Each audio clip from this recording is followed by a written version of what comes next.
Hello guys, welcome to my channel.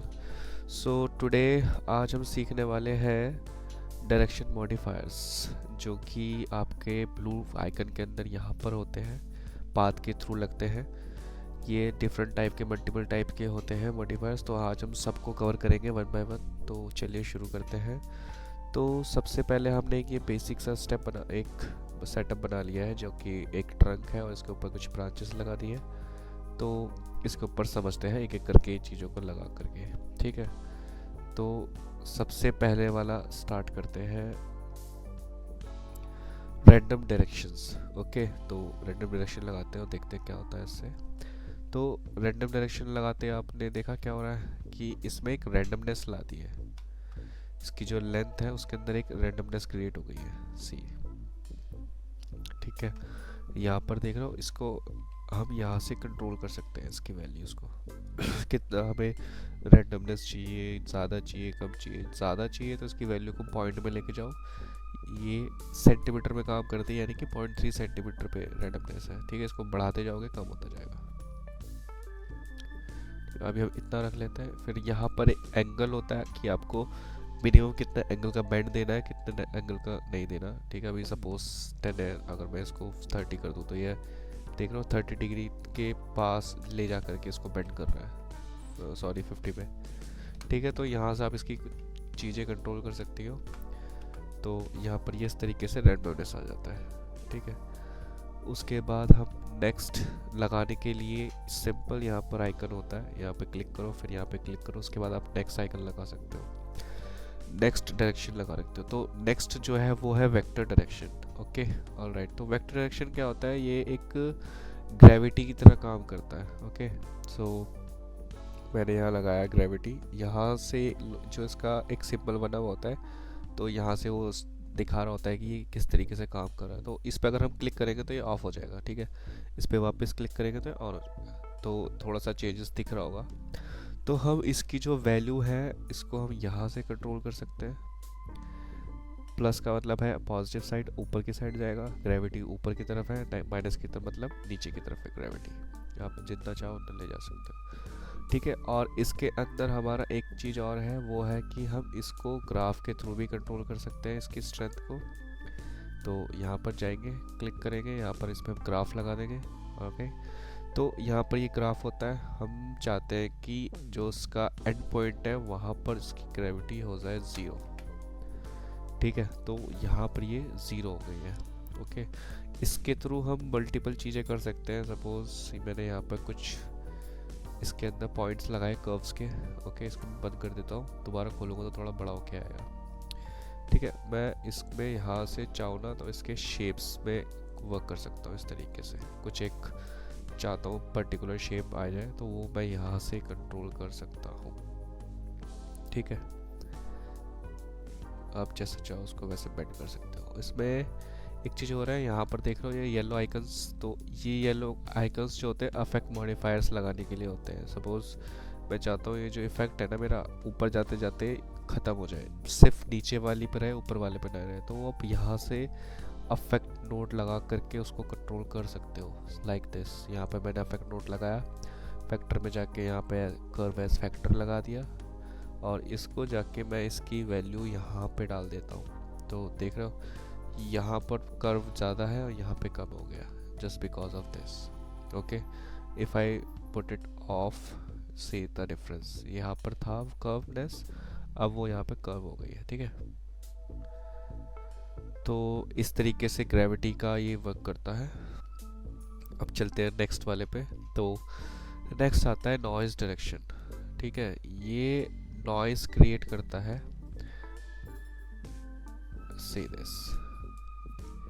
Random direction जो था वो पूरे डिस्टेंस पे वर्क कर रहा था, लेंथ पे वर्क कर रहा था, लेकिन ये एक तरीके से बहुत ज़्यादा नॉइज़ डाल देता है, बहुत ज़्यादा इसको एंडुलेशंस क्रिएट कर देता है। सी मतलब ये इससे ज़्यादा उसमें स्मॉलर स्केल, स्मॉलर डिटेल्स में वर्क करता है ये समझ लीजिए। ठीक है, इसमें देख रहे हो आप, इसमें मैं कितनी रैंडमनेस डाल पा रहा हूँ। सरफेस पे वर्क करता है मोस्टली, बेसिकली अगर मैं आपको बोलूँ तो ये सरफेस पे ज़्यादा वर्क करता है। और ये लेंथ पे काम करता है। ठीक है, जैसे इस पे भी कई सारे होते हैं, ऑप्शंस होते हैं, जैसे स्केल कर दिया या फेस हो गया। ठीक है, यहाँ पर स्ट्रेंथ हो गई, आपको इसकी स्ट्रेंथ कितनी चाहिए, आपको कितना ज़्यादा चाहिए इसमें ठीक है। अच्छा, ये यहाँ पर इस पर प्लस माइनस होता है, ये इसका ओपन और क्लोज करने के लिए होता है। ठीक है, यहाँ पे एक्स एक्सिस में चाहिए वैल्यू या वाई एक्सिस में चाहिए, वो आप यहाँ से कंट्रोल कर सकते हो। ठीक है, ये देखो एक्स एक्सिस में और ये वाई एक्सिस में। ठीक है, रफनेस है, आप इससे भी इसकी वैल्यू को छेड़ सकते हो, एडजस्ट कर सकते हो। ठीक है, तो वो आपके अकॉर्डिंग आप इसको एक्सप्लोर करोगे, धीरे धीरे चीज़ें समझ आएंगी, आप उसको अपने अकॉर्डिंगली यूज़ कर पाओगे। ठीक है, ये इसका स्टार्ट पॉइंट को शिफ्ट करने के लिए हो रहा है। तो ये नॉइस होता है, नॉइस सरफेस पे वर्क करता है और आपका जो रैंडमनेस है वो लेंथ पे वर्क करता है। ठीक है, इसके बाद नेक्स्ट आता है डेविएशन डायरेक्शन। तो डेविएशन डायरेक्शन को समझाने के लिए पहले इसको डिलीट कर देते हैं।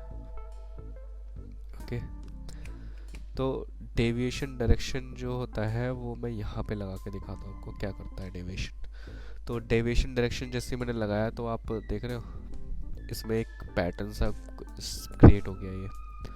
तो डेविएशन में आपका जो है इस तरीके का उसके अंदर वैल्यूज़ डालने के लिए होता है। ठीक है, अगर आपको कहीं पर बेंड डालना है उसको आप यहाँ से कंट्रोल कर सकते हो। इसको आप ऑफ़ कर दें, इसको ऑफ़ करने से आपके पास एक कंट्रोल मिल जाता है कि आपको कितना ज़्यादा बेंड चाहिए, कितना कम। ठीक है, टॉलरेंस अगर मैं इसको 10 करूँ, 100 करूँ, पता नहीं हो, इसकी वैल्यूज़ कंट्रोल नहीं हो पा रही है। तो आपका डेविएशन हो गया। इसके बाद स्प्लाइन डायरेक्शन होता है। स्प्लाइन डायरेक्शन एक्चुअली जो है डायरेक्शन को कंट्रोल करता है स्पाइन की, बट लेकिन I was trying to do it but it's not working.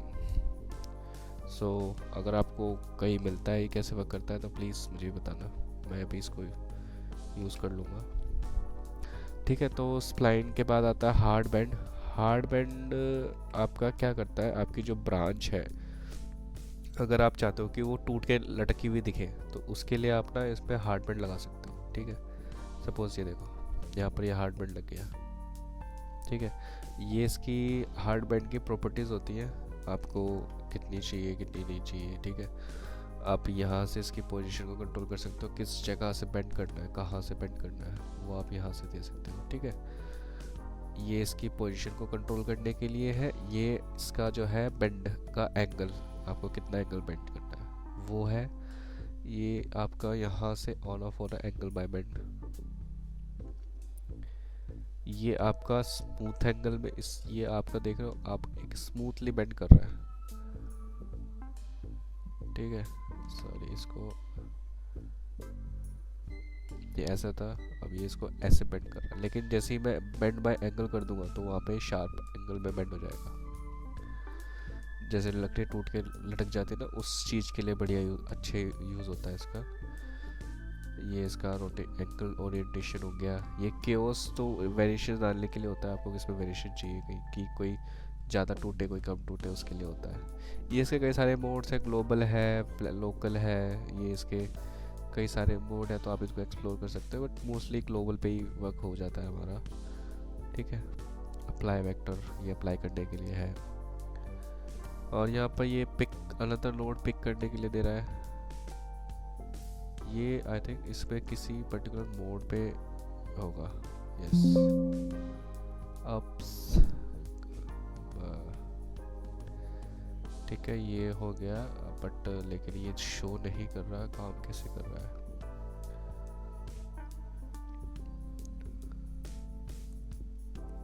Create पे क्लिक करके आप कहीं भी क्रिएट कर सकते हो। जैसे कि मैं इसको यहाँ पर कर दूंगा तो यहाँ से वो बेंड होना शुरू हो जाएगा।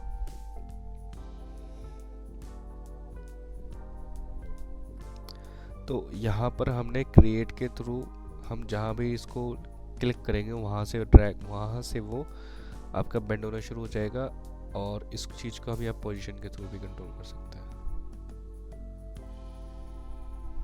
ठीक है,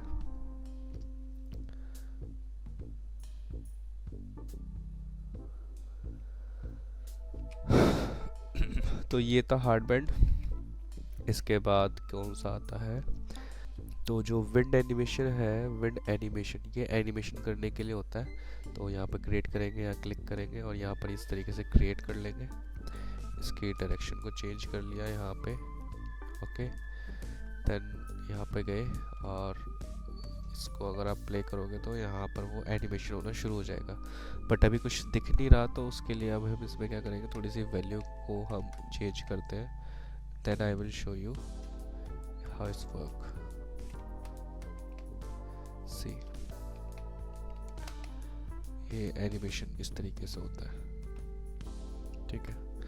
तो आप इसके कई सारे मल्टीपल्स ऑप्शंस हैं, आप उसको चेंज कर करके आप इसमें कर सकते हो एनिमेशन, आपको जैसा चाहिए।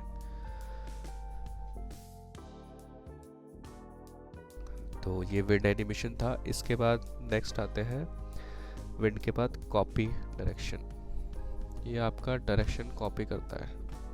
तो कॉपी पेरेंटल डायरेक्शन, आप इसके नाम से समझ रहे हो कि ये पेरेंट की डायरेक्शन कॉपी कर देता है आपके इस नेक्स्ट स्टेप पे, ठीक है। तो ये कुछ नहीं, सिंपल इसने आपके जो रेडियस, इसका जो आपका डायरेक्शन था उसको कॉपी कर दिया।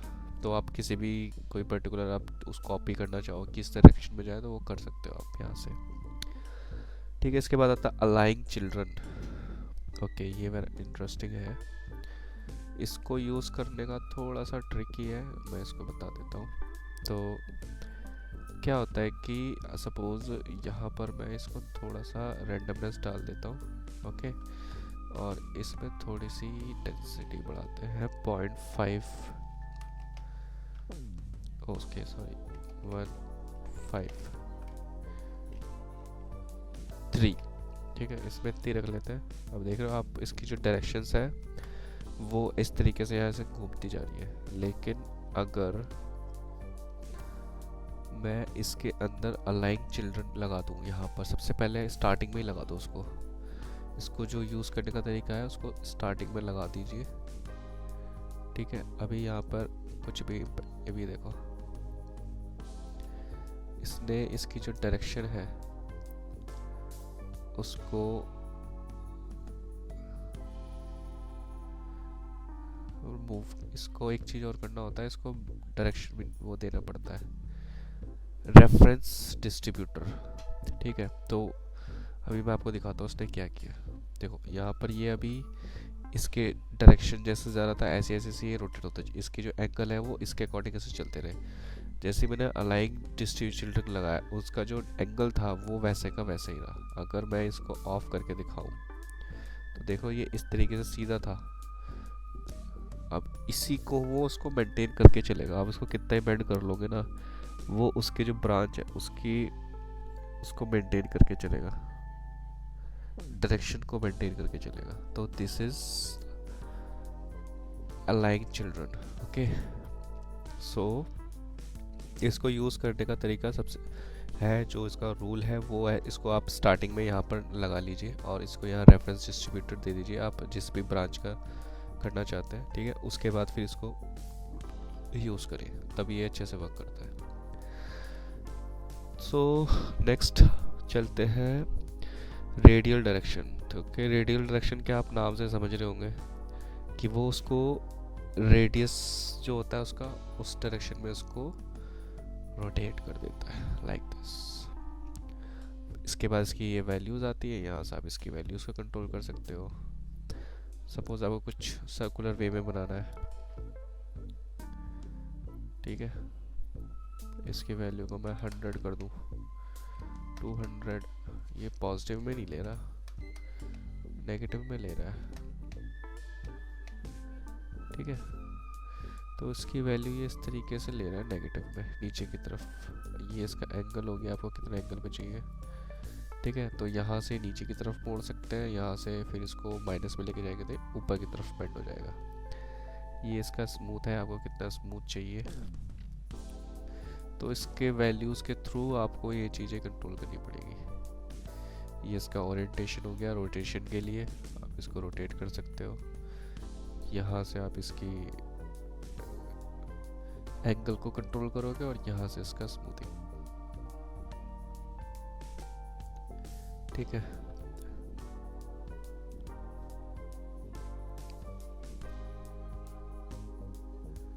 ओके, ओके, इसमें वो नहीं हो पाएगा। ठीक है, रेडियल हो गया। रेडियल के बाद आता है स्पाइरल। रेडियल को हटा देते हैं तो अच्छे से समझ आएगा। तो इसमें हमने स्पाइरल लगाया, तो स्पाइरल देख रहे हो, उसके नाम से समझ आ रहा होगा आप, वो ऐसे स्पाइरल कर देता है। आपने कभी बेल वगैरह देखी हो तो उसमें उसके स्पाइरल होते हैं जो कि उसको बेल जो है पकड़ पकड़ के चलती है, तो उसको बनाने के लिए काफ़ी हेल्पफुल है ये स्पाइरल।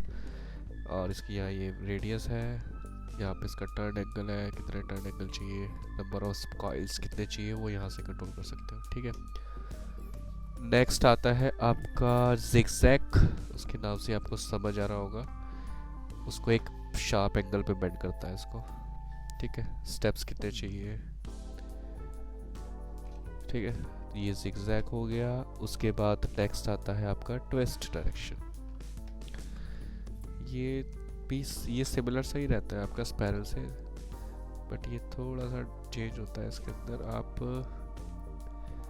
को ये दिखाने के लिए मैं इसमें वायर फ्रेम से ऑन कर देता हूँ। ठीक है, तो इसमें आप देख रहे हो ये अपने ही एक्सिस पे इसको ट्विस्ट करा देगा इस तरीके से। ठीक है, दिस इज ट्विस्ट। इसके ऊपर हम लगा दें स्पाइरल, तो इस तरीके से ये स्पाइरल भी हो गया, ट्विस्ट भी, दो चीज़ें चलती है इसमें इस तरीके से।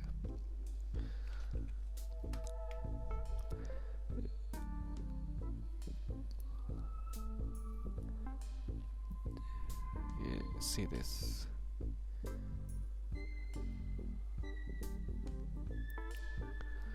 ठीक है, तो ट्विस्ट हो गया आपका, जो कि मैश को उसके एंगल पे ही ट्विस्ट कर देता है।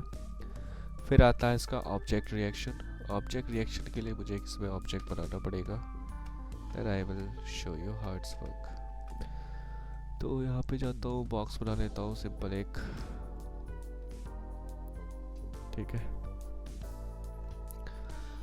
उसके बाद अपना प्लांट पे गए, मैंने यहाँ से पिक किया अपना ऑब्जेक्ट, और देख रहे हो यहाँ पे ये बेंड हो गया। अब मैं इसको मूव करता हूँ। ठीक है, अब मैं इसको ऑन ऑफ कर देता हूँ, तो ये देख रहे हो यहाँ पर ये वाली ब्रांच भी यहाँ से इस पे हट गई है। ठीक है, तो यहाँ पे ये आपका यूज़ होता है, आपको किसी ऑब्जेक्ट के ऊपर, आपको कहीं सपोज ये आपका कोई घर है, घर के बाहर ट्रीज़ है, बट लेकिन ट्रीज़ आप चाहते हो कि इसके अंदर ना जाए, उसके बाहर ही रहे, बेंड मूव हो जाए, आसपास रहे, तो उसके लिए ये अच्छा यूज़ होता है।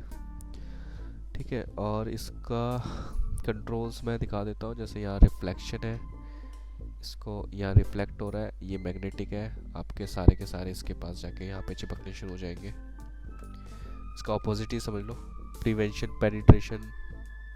ठीक है, तो इसके सारे कई ऑप्शंस हैं, यहाँ से आप इसको एक्सप्लोर कर सकते हो, चीज़ें कर सकते हो। ठीक है, इसमें अगर मैं देखूँ तो ये सारे ऑप्शंस मैग्नेटिक के लिए है, सारे के सारे। अगर आप मैग्नेटिक में कुछ यूज़ करना चाह रहे हो, तो आपको कोई चीज़ चाहिए जो आप उसको अट्रैक्ट करती हुई बना रहे हो।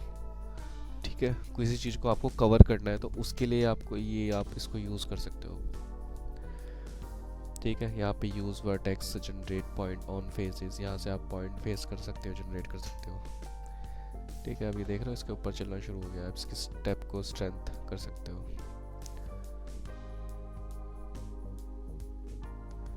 ठीक है, तो काफ़ी इंटरेस्टिंग है ये वाला, आप इसको एक्सप्लोर कर सकते हो। देखो जैसे ज़मीन, ये आपका रूट फैलाने के लिए बहुत अच्छे यूज़फुल हो सकता है। जैसे आपको फ्लोर पे रूट फैलाना है, अगर मैं इसको यहाँ की जगह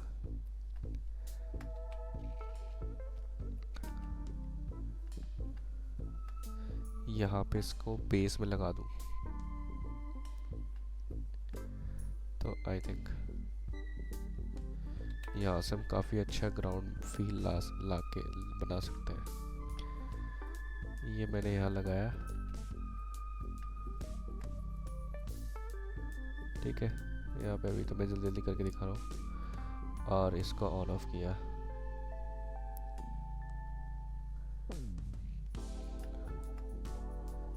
तो इसकी मैग्नेटिक डिस्टेंस को एडिट करके देखते हैं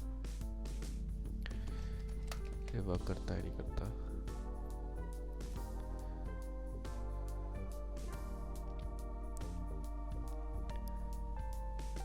जो है ऑब्जेक्ट रिएक्शन वाला नोड को एक्सप्लोर कर रहे थे, तो इसमें मैं जो है इसको दिखाता हूँ आपको कैसे यूज़ कर सकते हैं। Best way to use this, vector direction लगाते हैं इसमें अंदर बढ़िया सा, नीचे इसकी वैल्यू को घटाते हैं, ठीक है। ये यहाँ पे ले आया, इसके अंदर इसकी इंटेंसिटी बढ़ाई, ये मैंने इसके अंदर इसमें मेरी ये बढ़ा दी है, ठीक है। अब मैं यहाँ लगाता हूँ ऑब्जेक्ट रिएक्शन, ठीक है। पिक ऑब्जेक्ट दिस एंड सी, कैसे ये फ्लोर पे एक्सप्लोर, यहाँ पे ये ऐसे स्लो हो गया। मैग्नेटिक प्रिवेंशन, ठीक है, यहाँ से ये डिस्टेंस कवर करता है।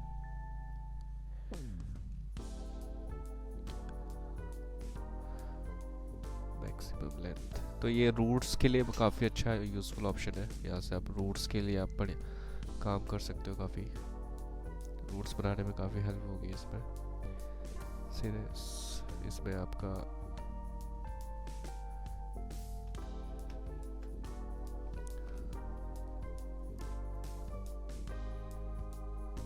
यहाँ पे कुछ ये ऑप्शंस हैं एडवांस, तो आप इसको एक्सप्लोर कर सकते हो। तो ये आपका आप जो है रूट्स वगैरह बनाने के लिए यूज़ कर सकते हैं, काफ़ी बढ़िया इसमें आप यूज़ कर सकते हैं। ओके, तो इसके बाद अब नेक्स्ट आ जाते हैं पाथ रिएक्शन। ये काफ़ी इंटरेस्टिंग टूल है और काफ़ी हेल्पफुल भी टूल है, क्योंकि आप कई बार जब ट्री बनाते हो बहुत डेंस, तो उसमें क्या होता है, जो आपकी ब्रांचेस हो जाती है ना, वो एक दूसरे के अंदर घुस जाती है, तो वो उस चीज़ को कंट्रोल करने के लिए है। तो सबसे पहले हम इसमें ब्रांचेस को एक दूसरे के अंदर कोलैप्स करते हैं। तो इसके अंदर थोड़ा सा रेडिएशन डालते हैं, थोड़ा सा इससे तो काम नहीं बनेगा, इसमें थोड़ा सा नॉइज़ डाल देते हैं, ठीक है। अभी इंटरसेक्ट थोड़े से हुए, थोड़ी सी और डेंसिटी और वेरिएशन डालते हैं, 5 कर देते हैं, और डाइवर्जेंस 20, 50 आई थिंक।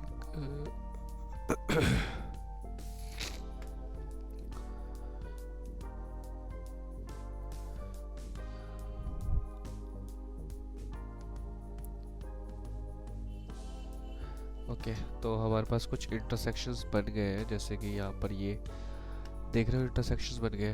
अब सपोज मैं चाहता हूँ कि ये इंटरसेक्शन ना बने, तो इस इंटरसेक्शंस को रोकने के लिए हमारे पास एक डायरेक्शन मॉडिफायर बनाया है जिसका नाम है path reaction. Okay, so if I show you like this, अगर ये देखो यहाँ पर इंटरसेक्शन है, इसको ऑन किया, ये इससे यहाँ से दूर भाग गया, ठीक है। तो ये एक काफ़ी हेल्पफुल टूल है जो कि आपका बचा सकता है कि एक दूसरे के अंदर ना जाए। अभी यहाँ देख रहे हो कुछ जा रहे हैं, आप इसको यहाँ से कंट्रोल कर सकते हो।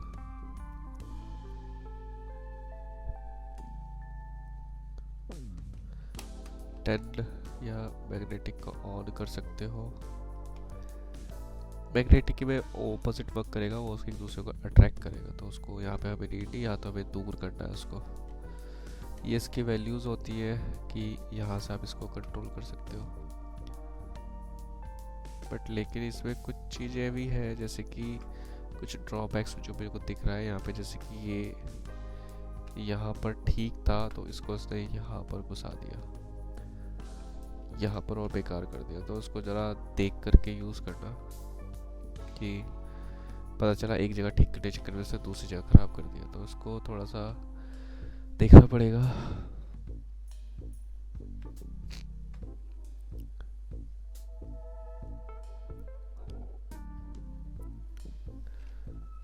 एक दो तीन, आई थिंक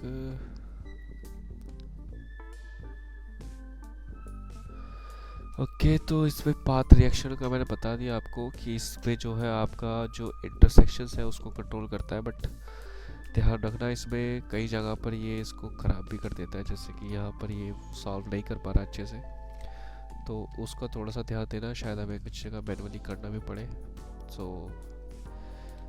थोड़ा सा इसको मैनुअली भी देख लेना। तो इसके बाद अब आते हैं पाथ रिएक्शन के बाद नेक्स्ट आता है आपका ऑब्जेक्ट स्लाइस। तो ये जो है आपका सिंपल स्लाइसिंग के लिए है, बट लेकिन आप किसी ऑब्जेक्ट के थ्रू भी स्लाइस कर सकते हो। सपोज ओके मैंने ये अपना लिया, ठीक है, इसको मैंने ऐसे रोटेट किया और मैं चाहता हूँ इसको मैंने यहाँ रख दिया, तो क्या करेगा ये, इस मैश के बाद जो भी आएगा उस सबको स्लाइस कर देगा, मतलब काट देगा, हटा देगा, रिमूव कर देगा। ठीक है, मैं आपको दिखाता हूँ। पिक ऑब्जेक्ट किया this one and see the magic, यहाँ से इसको कट कर दिया। तो ये होता है ऑब्जेक्ट स्लाइस, इसके नाम से पता लग रहा है ऑब्जेक्ट के थ्रू स्लाइस करना। ठीक है, नेक्स्ट आता है इसमें वेक्टर ओरिएंटेशन। इसके लिए हमें थोड़ा सा एक सेटअप बनाना पड़ेगा, इसको सेटअप कर लेते हैं एक बार। ये आपका लीव्स वगैरह में काफ़ी यूज़ होता है, लीव्स वगैरह जब आप बनाते हैं तो वहाँ पर यूज़ होता है। तो इसके अंदर मैंने लगाया लीव्स, ठीक है, और मैंने यहाँ पे लगाया ओरिएंटेशन, वेक्टर ओरिएंटेशन। ओके, तो आप देख रहे हो उसने क्या किया, ये आपके जो है ब्रांच के डायरेक्शंस में जा रहे थे इस तरीके से, लेकिन इसने इसको सबको अलाइन करके इस डायरेक्शन में ले आया। ठीक है, ये देखो सबको स्काई फेसिंग में ले आया। तो ये जो है आप इसको ना आप ग्रेविटी के थ्रू भी कर सकते हो वर्क। इसमें ऑप्शन होता है वेक्टर डायरेक्शन नोड।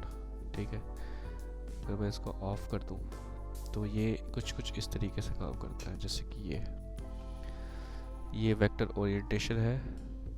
ठीक है, यहाँ पर ओरिएंटेशन फॉर लीव्स, उसी की तरह ये वेक्टर ओरिएंटेशन है, इसी की तरह ही काम करता है। बट इसके अंदर आपके पास और भी सारे कुछ ऑप्शंस, एक्स्ट्रा ऑप्शंस मिल जाते हैं, जैसे कि आप एक्स डायरेक्शन में कर सकते हो, वाई डायरेक्शन में कर सकते हो, उसकी स्ट्रेंथ को कंट्रोल कर सकते हो आप, इसकी कितनी कंट्रोल चाहिए। ठीक है, तो सारी लीफ को आप एक ही डायरेक्शन में कर सकते हो इसके थ्रू। तो ये होता है हमारा वेक्टर ओरिएंटेशन नोड। ओके, तो इसको बाद हम नेक्स्ट पे आते हैं। वेक्टर ओरिएंटेशन के बाद आते हैं हम start and slice. Start and slice आपका जो है, आपने कुछ भी ब्रांच या लीव्स लगाई है उसको उसको स्लाइस कर देता है, मतलब कट कर देता है। जैसे कि अगर मैं स्टार्ट स्लाइस को एक्टिवेट करूं तो ये देख रहे हो आप, नीचे से उसको वहां से ख़त्म करता चल देगा। ऐसे स्टार्ट होता है, ऐसे एंड होता है सेम। ठीक है, इसमें आपका काउंट रेट्स होता है, आपको कितना परसेंट काउंट रेट चाहिए, 100% चाहिए या फिर कम चाहिए, तो वो यहाँ से कंट्रोल कर सकते हैं। कुछ चाहिए कुछ नहीं चाहिए, वेरिएशंस के लिए है। ठीक है, ये नो अफेक्ट लाइन है। ठीक है, यहाँ पे कम ज़्यादा कर दिया। आप कैपिंग कर सकते हो, अगर कोई आप सपोज आपने क्या नाम है, आपने सपोज आपने कुछ ब्रांचेस वगैरह ली है, तो ब्रांच के अंदर आपको उसको कट तो कर दिया, लेकिन उसको आप कैप भी कर सकते हो। यहाँ से कैप स्टार्ट, कैप एंड, स्प्लेनर के फॉर्म में भी कर सकते हो, स्फेरिकल के फॉर्म में भी कर सकते हो। इसको मैं यहाँ पर लगा कर दिखाता हूँ आपको।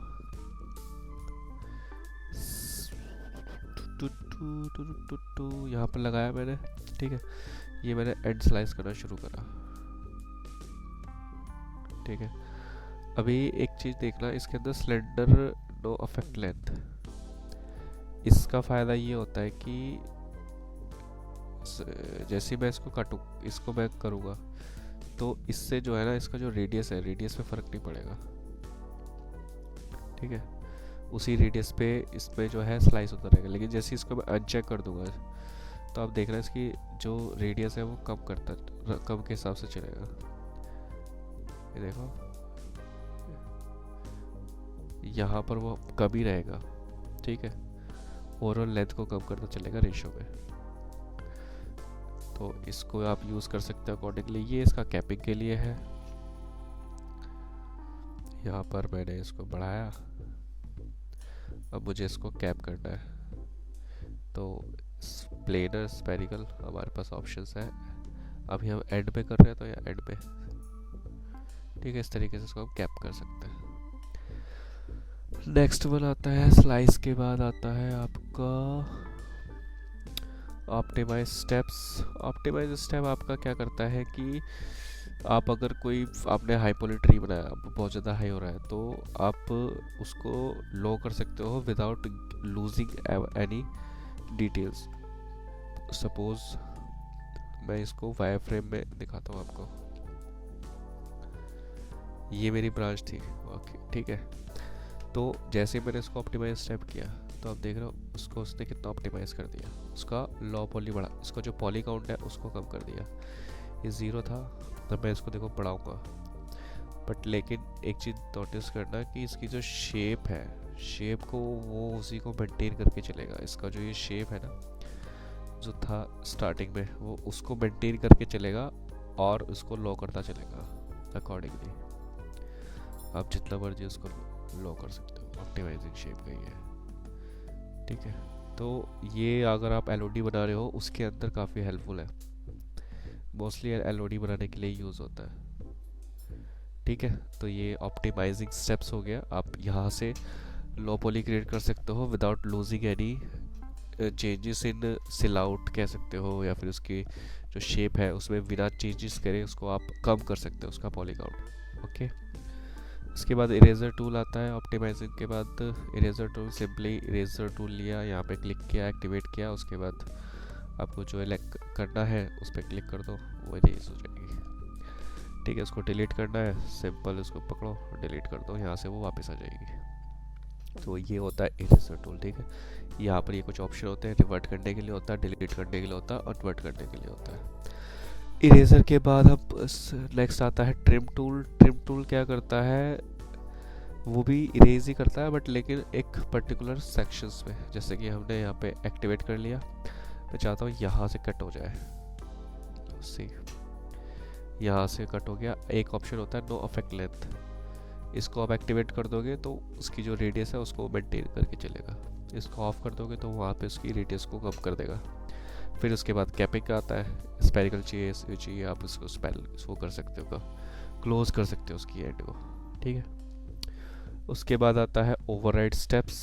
ओवरराइड स्टेप्स क्या करता है कि आपके सपोज अनइवन स्टेप्स हैं, आगे पीछे स्टेप है, तो उसको यूनिफॉर्म में कर देगा, स्विच कर देगा, ठीक है। जैसे आप इसके एग्जांपल में समझो, जैसे यहाँ पर ये ज़्यादा थे तो इसने कम कर दिए, ठीक है। इसकी जैसे जैसे वैल्यू बढ़ाऊंगा, अब देखना यहाँ पर ये इसकी स्टेप्स को कम कर देना, ठीक है। ये भी कुछ आपका लो पॉली पे हेल्प कर सकता है, ठीक है। और ध्यान रखना वैल्यूज़ का कि इसमें वैल्यूज़ जो है एक लिमिट से ज़्यादा जाएगी तो फिर वो उसको कम कर देता है, ठीक है। तो ओवरराइड स्टेप्स और आपका ऑप्टिमाइज स्टेप, ये दोनों आपका लो पॉली करने के लिए, मैश के पॉलीज को कंट्रोल करने के लिए यूज़ होता है। तो आप अकॉर्डिंगली आप इसको यूज़ कर सकते हो। तो जो नेक्स्ट है वो है शेप मॉडिफायर। तो अब शेप मॉडिफायर को बता देता हूँ। तो यहाँ पे क्लिक करने से एक्टिवेट हो जाता है, ठीक है। इस तरीके से एक्टिवेट हो गया। अब आप इसके जो ये पॉइंट्स है, एक यहाँ पर दिख रहा होगा रेड कलर का सर्कल और एक यहाँ पर दिख रहा होगा, तो ये दोनों पॉइंट्स हैं जहाँ से इसको आप मूव कर सकते हो फ्री हैंड, ओके। तो इसको मैं इस तरीके से यहाँ मूव कर सकता हूँ और ऐसे ही यहाँ स्टार्टिंग से भी इसको मैं मूव कर सकता हूँ, ठीक है। अगर सपोज मुझे ये रीसेट करना है तो मैं यहाँ से इसको रीसेट कर सकता हूँ, ठीक है। और इसमें एक चीज़ और है कि अगर सपोज मुझे इसमें पॉइंट्स ऐड करने हैं तो मैं यहाँ से मैनुअली ऐड भी कर सकता हूँ, सी लाइक दिस, ठीक है। अब ये पॉइंट्स बन गए। अब मैं इसको यहाँ से पकड़ के इस तरीके से इसको मूव कर सकता हूँ। अगर कुछ मुझे पर्टिकुलर शेप देनी है तो मैं उसको यहाँ से बना सकता हूँ। रीसेट करने के लिए सिंपल ये है ऑप्शन, रीसेट कर दो, रीसेट हो जाएगा। और सपोज मैंने यहाँ पर इसमें पॉइंट्स लगा दिए, इसको रीसेट कर लेते हैं। यहाँ पर मैंने इसमें कुछ पॉइंट ऐड करे, इसमें ये कुछ थोड़ा सा इशू रहता है इसका, तो उसको यूज़ करने से पहले थोड़ा सा अवेयर रहे। ठीक है, अगर सपोज़ मुझे ये वाला पॉइंट हटाना है तो मैं इस पे जाके यहाँ क्लिक करूँगा और यहाँ से मैं इसके पॉइंट्स को रिमूव कर सकता हूँ। ओके, स्टार्ट और एंड के नहीं कर सकता, मिड में जितने भी मैं ऐड करूँगा वो मैं यहाँ से रिमूव कर सकता हूँ। ठीक है, मैं इसमें कितने भी लगा सकता हूँ यहाँ पे, और उसको सिंपली बस क्लिक करना है। क्लिक करते ही ऐड हो जाएगा, एक सिंबल सा बन के आ जाता है इस तरीके से प्लस का, तो उससे ऐड हो जाता है। ठीक है, अब मैं यहाँ से इसको इस तरीके से मूव कर सकता हूँ।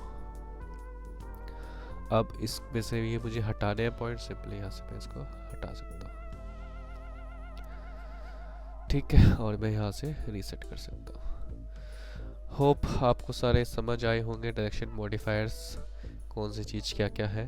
ठीक है, ये हमने सारे कवर कर लिए हैं। इसके बाद स्विच नोड आता है। स्विच नोड जो है आपका सिंपली स्विच करने के लिए होता है। आपको किसने अगर आपने 2 नोड्स लगाए हैं तो उसमें से आप स्विच कर सकते हो कि सपोज़ मुझे ये नहीं चाहिए, ये चाहिए, तो उसमें आप मल्टीपल चेंजेस रख सकते हो। ये ओवरलैपिंग हो रही है तो उसका इशू होता है, इसको यहाँ से अनचेक करके डिलीट कर सकते हैं। ठीक है, यहाँ पर मैं इसमें लगा सकता हूँ। तो यहाँ पर स्विच नोड में इनपुट वैल्यू 1 2 3 जितने भी आप रखोगे मोस्टली 1 और 2 ही रहते हैं। ठीक है, तो 1 इनपुट वैल्यू, इसमें अभी ऐड आउटपुट यहाँ पे 2 है, आप चाहो तो यहाँ ऐड भी कर सकते हो, तो यहाँ 3 हो गए, 4 हो गए।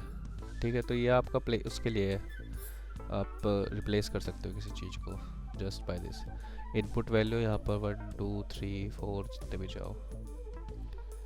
ठीक है, जितने मर्जी चाहो यहाँ पे कि जो इनपुट आए वो फर्स्ट का दिखे या सेकंड का। यहाँ पे सेकंड है तो सेकंड का दिख जाएगा, थर्ड का है तो थर्ड का दिखेगा आउटपुट। ठीक है, तो इस तरीके से स्विच नोड काम करता है। ये आपका यहाँ पर भी होता है, यहाँ भी लगा सकते हो, डायरेक्शन मॉडिफायर्स में भी यूज़ कर सकते हो, और यहाँ पर आप मैश में भी यूज़ कर सकते हो स्विच नोड, यहाँ भी ऑप्शन देता है। ठीक है, आई होप आपको सारे समझ आए होंगे, और अगर कोई भी किसी भी डाउट हो तो आप मुझे कमेंट सेक्शन में बता सकते हैं। So thank you very much, bye bye.